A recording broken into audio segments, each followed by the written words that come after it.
জেলখানায় থাকতে বিশেষ করে আমার আর মামুনুল হক হাফিজাহুল্লাহ এই দুইজনের ব্যাপারে আলাদা কড়াকড়ি দিয়ে ওরা ক্যামেরা লাগিয়ে দিয়েছিল, যেন কেউ কথা বললে ওইটা ওরা অফিস থেকে দেখতে পারে যে কি কথা বলছে। এরকম বহু কল রেকর্ড ফাঁস হওয়ার অপেক্ষায় এখন সামনে আছে। ভাতের হোটেলের মালিক হারুনের মাত্র কয়েক সেকেন্ড সব হারিয়েছে।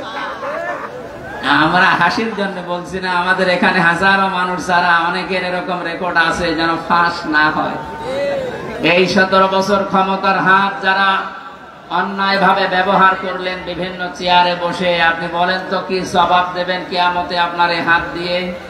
আপনার মুখ তো থাকবে বন্ধ, কথা বলতে পারবেন না, আপনার এই হাত আপনার বিপক্ষে চলে যাবে।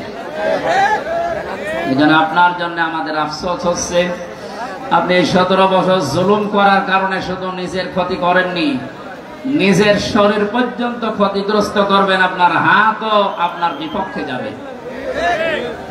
প্রভাব প্রতিপত্তির হাত আছে। এলাকায় অনেকের ক্ষমতা ছিল না, কিন্তু প্রভাব প্রতিপত্তি ছিল। টাকা পয়সা, জমি জায়গা, অর্থ সম্পদের মালিক হওয়ার কারণে এগুলো জুলুমের পক্ষে কাজে লাগিয়ে মাসলুমকে আরো যেন জুলুম করা যায় সেভাবে ব্যবহার করেছিলেন। আমাদের পা অঙ্গ প্রত্যঙ্গ যেন কিয়ামতে ময়দানে মহাশারে আমাদের বিরুদ্ধে চলে না যায়, এমন এমন কাজে হাত দিয়ে করা দরকার, এমন এমন কাজে পা দিয়ে করা দরকার, কিয়ামতে যেন এটা আমার পক্ষে দাঁড়িয়ে সাক্ষী দিয়ে আমাকে জান্নাত পর্যন্ত পৌঁছিয়ে দেয়। যেহেতু কিয়ামত পর্যন্ত হেদায়েতের বাণী নিয়ে আর কোনো কিতাব আল্লাহ পাঠাবেন না, সুতরাং এর কথা শুনে আপনাকে হেদায়েত পাওয়া লাগবে। এরপরে যে সমস্ত হাতের কথা আছে, এমনকি শরীরের এই হাতও এর ভেতরে আছে, এই হাত দিয়ে আমরা এমন কোন কাজ এখন থেকে মরণ পর্যন্ত আর না করি যারা আমার বিপক্ষে গিয়ে আমাকে আবার জাহান্নামে নিয়ে যায়। 2 নম্বরে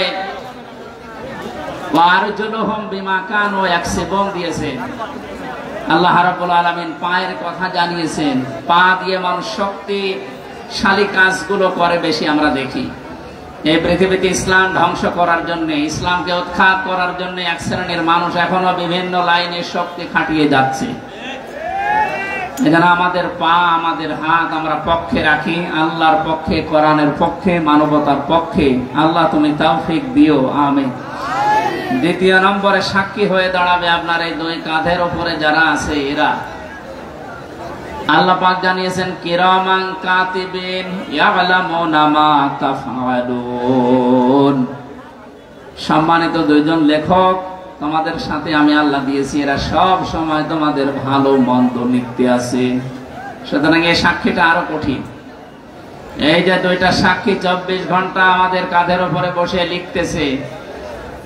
আমার তো আফসোস হচ্ছে এই 15 বছরে অনেকের অনেক কিছু লেখা হয়েছে কিন্তু প্রকাশ হয়নি, তাই ধরা পড়েনি। টাকলা মোরাদের নাম শুনেছি আমরা। এই লোকের মাত্র 6 মিনিট 8 সেকেন্ডের একটা অডিও কল রেকর্ড ফাঁস হওয়ার কারণে তার সব চলে গেছে। এরকম বহু কল রেকর্ড ফাঁস হওয়ার অপেক্ষায় এখন সামনে আছে। ভাতের হোটেলের মালিক হারুনের মাত্র কয়েক সেকেন্ড সব হারিয়েছে। আমরা হাসির জন্য বলছি না, আমাদের এখানে হাজারো মানুষ যারা অনেকের এরকম রেকর্ড আছে যেন ফাঁস না হয়। এই সমস্ত দুর্বৃত্তদের থেকে শিক্ষা নেওয়া দরকার। আমাদের জীবনেও বহু রেকর্ড আছে, ওর 6 মিনিট 8 সেকেন্ড ফাঁস হয়ে যদি সব হারায়, কিয়ামতের ময়দানে এই যে 2 জন বসে আছে এরা কিন্তু সব ফাঁস করবে। না জানি আমাদের আবার সব হারিয়ে যায় কিনা। 3 নম্বরে সাক্ষীর কথা আমি পেয়েছি। এই যে জমিনে বসে আছে, এই জমিনটা কিয়ামতে সাক্ষী দেবে। মহেশপুরের এই জমিন। আখরাজাতিল আরদু আসকালাহা। আল্লাহ পাক বলেন মাটির ভেতরে যা আছে সব সেকাল, সবগুলো বোঝা জমিন সেদিন বের করে দেবে। সুতরাং এখানে বসে আছি, এই জায়গাটুকু যেন কিয়ামতে আমার পক্ষে দাঁড়ায়, বলেন আমিন। এরপরের সাক্ষী হচ্ছে আল্লাহ আমার আমল নামা, যেটা আজকের তেলাওয়াতকৃত আয়াত দিয়ে আমরা যেটা আরম্ভ করবো ইনশাআল্লাহ। সূরা বনী ইসরাইলের 14-15 নম্বর আয়াত আল্লাহ জানিয়েছে। আমল নামাটা হাতে দিয়ে আল্লাহ পাক বলবেন পড়ো। লোকটা পড়তে থাকবে। আল্লাহ জানিয়ে দেবেন এইটাই তোমার হিসাবের জন্য যথেষ্ট, আর কিচ্ছু লাগবে না। জান্নাতে যাবে না জাহান্নামে যাবে, এই আমল নামাটা যেটা ফেরেশতা লিখেছিল এইটাই বলে দেবে। আল্লাহর বান্দা ওইটা হাতে নিয়ে পড়া আরম্ভ করবে। কয়েক লাইন পড়ার পরে দেখবে না এইটা তো জনগণের সামনে পড়া যায় না, লাইনটা বাদ দিয়ে পরের লাইনে চলে যাবে। হাজার হাজার সিসি ক্যামেরা নিয়ে দাঁড়িয়ে আছে ফেরেশতারা। জেলখানায় থাকতে বিশেষ করে আমার আর মামুনুল হক হাফিজাহুল্লাহ, এই দুইজনের ব্যাপারে আলাদা কড়াকড়ি দিয়ে ওরা ক্যামেরা লাগিয়ে দিয়েছিল, যেন কেউ কথা বললে ওইটা ওরা অফিস থেকে দেখতে পারে যে কি কথা বলছে। অথচ আমাদের যে মামলা, আমার তো ছেড়ে রাখার দরকার ছিল জেলখানার ভেতরে। এই ঠনকো মামলা দিয়ে একটা কঠিন কঠিন অবস্থায় নিয়ে গেছে, মানুষ এমনি টেনশনে হাফ হয়ে যাওয়ার কথা। ফাঁসির কন্ডেম সেলের ভেতরে ওরা রেখেছিল আমারে, আমারে রাখার দরকার ছিল তো ওয়ার্ডে, যেখানে 70-80 জন মানুষ থাকে, যে এখানে সারাদিন থাকেন, গল্প করেন, নামাজ পড়ান, কোরআনের কথা বলেন, মাগরিবের পরে আপনারে ঘরে তালা লাগিয়ে দেবেন। 24 ঘন্টা এদিকে 2.5 হাত, এদিকে 3.5 হাত তালা লাগিয়ে দিত, থাক, কোনো যোগাযোগ নেই, যোগাযোগ বিচ্ছিন্ন। এই কঠিন অবস্থায় রাখার কারণে আমি বাস্তবতা একটা জিনিস টের পেয়েছি। কিয়ামতের ময়দানের এই যে আল্লাহ আমল নামাটা হাতে দিয়ে বলবে যখন পড়, এই লাইনটা আসলে যারা এই জুলুমের সাথে সম্পৃক্ত ছিল ওই জুলুমের কথাটা ওরা পড়তে চাবে না। কোন লজ্জায় পড়বে, হাজার হাজার মানুষ তার সামনে থাকবে।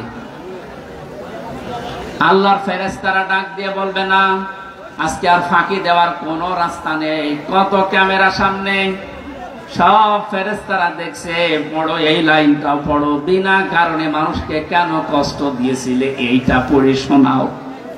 যারা কষ্ট দিলেন এই 17 বছর, হাজার হাজার লক্ষ লক্ষ মানুষকে, আপনার বিবেকের কাছে বলেন তো আপনি কি পড়তে পারবেন কিয়ামতে ওই লাইন? পারবেন না। এই জন্য তওবা করার সময় যেহেতু এখনো শেষ হয়নি, পশ্চিম দিকে এখনো সূর্য ওঠেনি, আপনি এখনো তওবা করতে পারেন যদি আল্লাহ কবুল করেন। কিন্তু দুঃখজনক হলো সত্য একটা ভয়ঙ্কর তথ্য, আল্লাহু লা ইয়াহদিল কওমাজ জালিমিন, জালেমদেরকে আল্লাহ হেদায়েত দেয় না। আপনার কপালে যে কি আছে, নিজের কপালে আপনি নিজে কোড়াল মেরেছিলেন। আপনার জন্য এখন আমরা যারা মুসলিম, আমাদের আফসোস হচ্ছে যে আপনি কি করলেন, দুনিয়াও শেষ করে দিলেন, আপনার আখিরাতটা ধ্বংস অলরেডি হয়ে গেছে। আপনার থেকে আমরা শিক্ষা নিতে চাই, আমাদের বাকি জীবনে যেন আমরা এমন কোন কাজ না করি যেটা আমি জনগণের সামনে পড়তে পারবো না, ঠিক আছে? তাহলে এই মাহফিল সাকসেস হবে। তাছাড়া আমি একেবারে হাব্বা জাব্বা দিয়ে স্টেজ সব ভেঙে ফেললাম, কোনো কাজ আছে? বাংলাদেশে ইসলাম কায়েম হয়ে গেল মনে করেন, কিন্তু আমার নাজাত হইল না, লাভ আছে? বলেন না কেন? ইসলাম কায়েম হোক না হোক আমার চেষ্টা করা লাগবে এই জমিনে। কারণ এই যে ইসলাম, এটা আল্লাহর তৈরি করা, আল্লাহর পাঠানো। আমি ইসলামের মালিক না, আমি ইসলামের খাদেম। আমি ইসলামের কি? এই জমিনটা, এই যে মনে হয় 2-3 বিঘা জমিন এখানে পড়ে আছে, এই জমিনের মালিক হচ্ছে ইনি, সভাপতি সাহেব, মুন্সি সাহেব।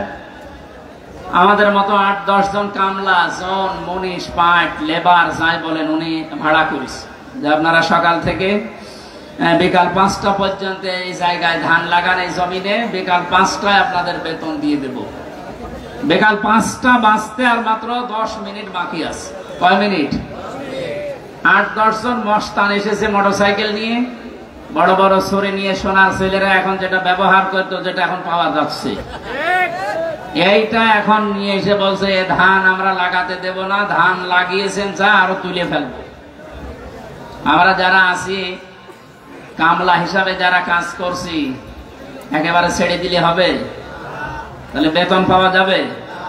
ওদেরকে বলবো ভাই, এ জমিনের মালিকও আমরা না, এ ধানের মালিকও আমরা না, আমরা কামলা, আমরা হচ্ছে জন, লেবার যাই বলেন, আমরা খাদেম, কাজ করছি, বিকাল 5টায় বেতন দিয়ে দেবে। এখনো 10 মিনিট বাকি আছে, আপনারা ধান যদি তুলে ফেলতে চান, ফসল নষ্ট করতে চান, 10 মিনিট পরে তুলে। ঠিক এইরকম কামলা নেওয়া যায়? না ঠিকই বলিস, কারণ জমি তো আমার না, এ ধানও আমার না। তুলে ফেলেন আমার অসুবিধা নেই, 10 মিনিট পরে।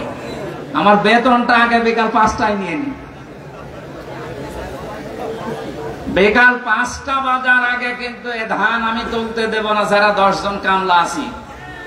যদি তুলতে চাই এরপরও মস্তানরা কটা কাটাকাটি হবে না, মারামারি, রক্তপাত, যদি মেরে ফেলা লাগে। কারণ আমার টার্গেট কি? বেতন। টার্গেট কি? ওইটা না হলে আমি পরবর্তী যারা আছে আমার ছেলে মেয়ে স্ত্রী এদেরকে খাওয়াবো কি? সুতরাং আমার বেতন হয়ে যাক, এরপরে খাবো। এরপরও যদি তুলে ফেলে মস্তানেরা, আমাদের সাথে মারামারি করে যাই হলো। এখন ওই যে জমির মালিক একজন আছে না, কথা বলে না, আমরা খাদেম যারা আছে, এই খাদেমেরা এদিকে তাকান, আমরা খাদেম না? কার খাদেম? কোরআনের খাদেম। কিসের খাদেম?